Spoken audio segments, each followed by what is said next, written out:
जी दोस्तों, एक और वीडियो लेकर हाज़िर खिदमत हुआ हूँ आईफ़ोन के सिलसिले में भी कि अगर आप लोगों के पास आईफ़ोन है तो बहुत ही अच्छी, बहुत ही प्यारी टिप दूँगा। जो भी हमारे मुसलमान भाई हैं ये उनके लिए एक बेहतरीन तोहफ़ा है। तो चलें मैं आपको बताता हूँ कि ये देखिए, ये सेटिंग में जाएँ।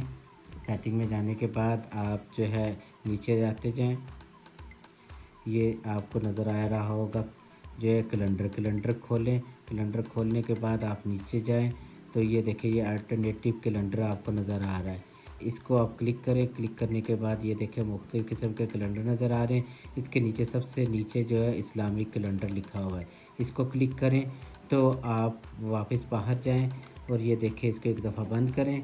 बंद करने के बाद इसको ऑफ़ करें, ऑन करें तो आपको ये नीचे जो है इस्लामिक कैलेंडर नज़र आना शुरू हो जाएगा डेट के नीचे ना। तो ये देखिए, मैं दोबारा करीब करके आपको दिखाता हूँ कि ये देखें, ये नीचे जो है इस्लामिक कैलेंडर आ गया है। तो अब ये देखें, ये आपको वीडियो पसंद आएगी और शेयर भी करेंगे दोस्तों में और सब्सक्राइब भी करेंगे। मिलते हैं किसी और वीडियो के साथ। अस्सलाम वालेकुम।